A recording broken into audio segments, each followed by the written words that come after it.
Suppose that, थोड़ी देर के लिए समझो आपकी कोई एक महिला मित्र है जो कि बहुत से लोग इग्नोर करते हैं। भी आप पेपर अटेम्प्ट करोगे ना। हेलो एवरीवन, कैसे हो आप सब? आई होप आप सभी बढ़िया होगे। तो आज हम लेके आए हैं रीजनिंग का एक टॉपिक जो इस समय एग्जाम में काफी पूछा जा रहा है, और इसमें हम सारे टाइप कवर कर लेंगे और हम इसमें रीजनिंग का सिलेबस जानेंगे जो कि बहुत से लोग इग्नोर करते हैं। तो हम आज इस वीडियो में सिलेबस भी देख लेंगे और कुछ टिप्स भी देखेंगे। तो सबसे पहले ये है आपका रीजनिंग का एसएससी स्टेनो का सिलेबस, फुल सिलेबस। ये रीजनिंग का पूरा सिलेबस। इसमें जो आपको पॉइंट 1 में स्टेटमेंट बेस्ड रीजनिंग वाला पार्ट दिख रहा होगा वो आज हम समझने वाले हैं। उसके बाद बाकी सारी चीजें आप तो कर ही लोगे, और जो ये नीचे इमोशनल इंटेलिजेंस, क्रिटिकल थिंकिंग वाला जो पोर्शन है उसको हम समझने वाले हैं। और बाकी चीजें तो आप प्रैक्टिस कर ही रहे होगे। ये थोड़ा सा दिक्कत करने वाला पोर्शन है तो उसको हम आज समझ लेंगे। अब पहले बात कर लेते हैं कुछ टिप्स की। अब आपको जो पेपर देखने को मिलेंगे उसमें क्या है कि स्टेटमेंट्स ज्यादा आ रहे हैं, वो जीके में भी, वो रीजनिंग में भी, और वो इंग्लिश में भी। तो जब भी आप पेपर अटेम्प्ट करोगे ना तो पेपर को 2 अटेम्प्ट में अटेम्प्ट करना। पूरा पहले अटेम्प्ट में उन्हीं क्वेश्चन को अटेम्प्ट करना जिनको लग रहा है कि मैं इनको बना लूंगा, और जो क्वेश्चन की लेंथ बहुत लंबी है, बहुत ज्यादा लॉन्ग लेंथी क्वेश्चन, उनको फर्स्ट अटेम्प्ट में बिल्कुल मत करना, क्योंकि वो तुम्हारा समय खा जाएंगे। चाहे जितना कॉन्फिडेंस हो तुम्हें, उसको सेकेंड अटेम्प्ट में करना। फर्स्ट अटेम्प्ट में सबसे पहले इजी वाले क्वेश्चन कर लेना और सारे क्वेश्चन एटलीस्ट तुम्हारी आंखों के सामने से गुजर जाएं। फिर सेकेंड अटेम्प्ट में जब टाइम तुम्हारे पास रहेगा, सेकेंड अटेम्प्ट में तुम बड़े बड़े लेंथी क्वेश्चन करो और कोशिश करना एक्यूरेसी तुम्हारी मेंटेन रहे। तो चलिए समझते हैं। तो सबसे पहला क्वेश्चन, इमोशनल इंटेलिजेंस। अब ये इमोशनल इंटेलिजेंस होता क्या है? सपोज दैट, थोड़ी देर के लिए समझो आपकी कोई एक महिला मित्र है, वो नाराज है और आप समझ गए कि वो थोड़ा उदास हैं, नाराज हैं, और आपने उनकी मदद कर दी। आप क्या कहलाएंगे? Emotional intelligence. इसी को बोलते हैं इमोशनल इंटेलिजेंस। तो चलिए देखते हैं क्वेश्चन। क्वेश्चन क्या कह रहा है? You are the team leader and one of your member is constantly under performing. तुम एक टीम मेंबर हो और तुम्हारा एक जो मेंबर है वो कॉन्स्टेंटली अंडर परफॉर्म कर रहा है, मतलब सही से परफॉर्म नहीं कर रहा है। तो what is the most emotionally intelligent way to deal with this? तो सबसे मोस्ट इमोशनली इंटेलिजेंट वे क्या होगा इसको डील करने का? तो ऑप्शन देखते हैं। अब इस क्वेश्चन में, इन तरह के क्वेश्चन में ये ध्यान रखना है जो बिल्कुल एक्सप्लिसिट स्टेटमेंट हो वो तो बिल्कुल गलत ही हो। जैसे इसमें ऑप्शन डी को देखो, इग्नोर देम कंप्लीटली। तुम भाई कोई भी सिचुएशन है उसको पूरी तरीके से इग्नोर कर दोगे तो इमोशनली इंटेलिजेंट कहां से कहलाओगे? तो इस तरह के ऑप्शन ध्यान देना है, वो तो बिल्कुल ही रॉन्ग हो। तो ऑप्शन डी कट गया। ऑप्शन ए पढ़ो, complain about them to higher authority. Higher authorities को, इसके बारे में उन्हें कंप्लेन करोगे। Shout at them in front of the team, मतलब टीम के सामने, उसके सामने चिल्लाने लगोगे, ये भी गलत है। Try to understand their problem and motivate them. उसकी प्रॉब्लम को समझोगे और उसको मोटिवेट करोगे, तो ये बेस्ट आंसर होगा। अभी मैंने इमोशनल इंटेलिजेंस का एक एग्जांपल दिया था ना, आपकी महिला मित्र उदास है, आप समझ गए उसको, तो इसका आंसर बेस्ट तरीके से ये होगा। कौन सा? Option C. तो ये था इमोशनल इंटेलिजेंस वाला क्वेश्चन। बढ़ते हैं नेक्स्ट क्वेश्चन पर। आई होप आपको समझ में आया होगा। नेक्स्ट है क्रिटिकल थिंकिंग। अब ये क्वेश्चन जब आप देखोगे तो आपको कुछ सिलॉक्स की याद आएगी, क्योंकि सिलॉक्स में भी ऐसे क्वेश्चंस होते हैं। All roses are flowers, some flowers fade quickly, है ना, मतलब इस तरह के क्वेश्चन होते हैं। अब इसमें क्या है कि आपको ना क्वेश्चन ध्यान से पढ़ना है। अब ये इतने लंबे लंबे क्वेश्चन है, अगर आप इसको फर्स्ट अटेम्प्ट में करने बैठोगे आपका बहुत टाइम जाएगा। इसीलिए मैं स्टार्टिंग में बोला था इनको सेकेंड अटेम्प्ट में करो। तो फर्स्ट क्वेश्चन पढ़ो, ऑल रोजेस आर फ्लावर्स, सभी रोज फ्लावर हैं। सम फ्लावर फेड क्विकली, कुछ फ्लावर जल्दी फेड हो जाते हैं। ठीक है, अब क्वेश्चन क्या पूछ रहा है उसको ध्यान से पढ़ो। Which of the following is definitely true, इस पे ध्यान देना। डेफिनेटली ट्रू, डेफिनेटली मतलब एकदम ट्रू होना ही चाहिए। तो ऑप्शन फर्स्ट पढ़ो, सम रोजेस फेड क्विकली।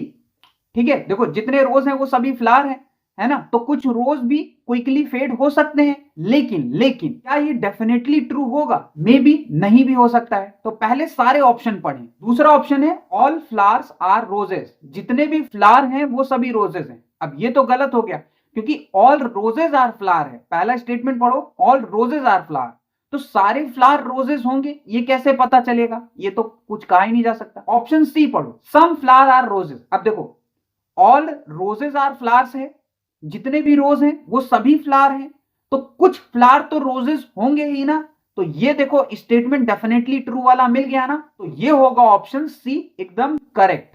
अब ऑप्शन डी को पढ़ लेते हैं, all fading things are roses. अब यहां पर तो कह रहा था कि सम फ्लावर्स फेड क्विकली, और यहां बोल रहा है ऑल। सम से ऑल का कभी स्टेटमेंट सही ही नहीं होता, तो ये था क्रिटिकल थिंकिंग, इसका आंसर था सी। समझ गए? नेक्स्ट बढ़ते हैं। अब थर्ड जो टाइप है इसका वो है स्टेटमेंट एंड कंक्लूजन। मतलब आपको एक स्टेटमेंट दे देगा और उसका कंक्लूजन आपको बताना होगा। ठीक है, तो चलो देखो क्वेश्चन पढ़ते हैं। The government has launched a new digital platform to improve transparency. Government ने क्या किया है? एक नया डिजिटल प्लेटफॉर्म लाया है जिससे ट्रांसपेरेंसी इंप्रूव हो। अभी इससे हम क्या कंक्लूड कर सकते हैं? मतलब आपको एक बात दी जाएगी, उस बात को आपको पढ़ना है और पढ़ के कुछ कंक्लूजन निकालना है। तो यहां पर दो ऑप्शन दिए, the government is trying to become more transparent. अब देखो गवर्नमेंट ने एक नया प्रोग्राम लॉन्च किया है, डिजिटल प्लेटफॉर्म, जिससे ट्रांसपेरेंसी बढ़ेगी। तो कंक्लूजन में क्या बोल रहा है? The government is trying to become more transparent. Obvious सी बात है कि गवर्नमेंट ने एक डिजिटल प्लेटफॉर्म लाया है ट्रांसपेरेंसी को इंप्रूव करने के लिए। तो गवर्नमेंट क्या कर रही है? ट्रांसपेरेंट होने की ट्राई कर रही है, मतलब trying to become more transparent. तो ये तो कंक्लूजन निकल रहा है ना। अब दूसरा, पीपल डिमांडेड ट्रांसपेरेंसी। अब ऊपर देखो स्टेटमेंट में कहीं पर भी कुछ पीपल वगैरह की बात की गई है क्या? नहीं की गई ना, तो अपनी तरफ से हम कुछ भी नहीं मानेंगे। तो ये स्टेटमेंट जो सेकंड वाला कंक्लूजन है वो रॉन्ग हो जाएगा। इसका आंसर होगा ओनली वन फॉलोज। समझ में आई बात? आगे बढ़ते हैं। अब ये है स्टेटमेंट एंड अजम्पशन।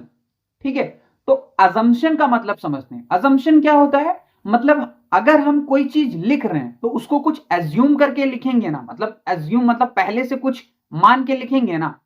समझ रहे हो ना? अगर नहीं समझे तो ऐसे समझो, मान लो आपकी महिला मित्र है, उनका बर्थडे है, उनको खुश करने के लिए आप कुछ ना कुछ गिफ्ट लेके जाओगे ना। जब गिफ्ट लेने जाओगे तो कुछ ना कुछ एज्यूम करोगे ना, उनकी चॉइसेस के बारे में, उनके प्रेफरेंस के बारे में, उनकी पसंद नापसंद के बारे में। तो कुछ एज्यूम पहले से करके जाओगे ना, तभी तो गिफ्ट लोगे।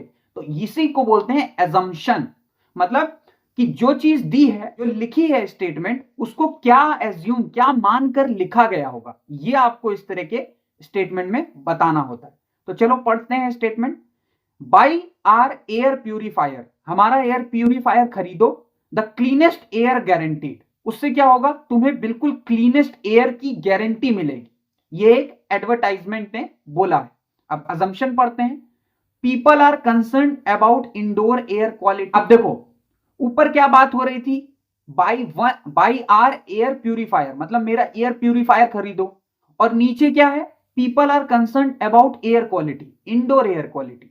अब एयर प्यूरिफायर कहां लगता है? इंडोर जगह। और एयर प्यूरिफायर क्या करता है? एयर क्वालिटी को इंप्रूव करता है। तो ये अजम्पशन सही लग रही है ना? सही होगी, क्योंकि people are concern about indoor air quality, तभी तो भाई एयर प्यूरिफायर खरीदने जाएगा। तो पहला एजम्पशन हो गया, करेक्ट माना जाए। दूसरा, the air purifier is cost effective. अब तुम ऊपर का स्टेटमेंट पढ़ो, buy our air purifier the cleanest air guaranteed, एक एडवर्टाइजमेंट निकाला गया है।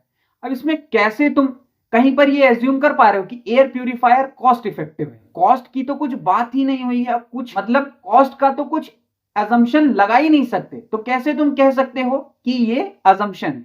तो इसका आंसर है only one is implicit. I hope आपको समझ में आया हो गया।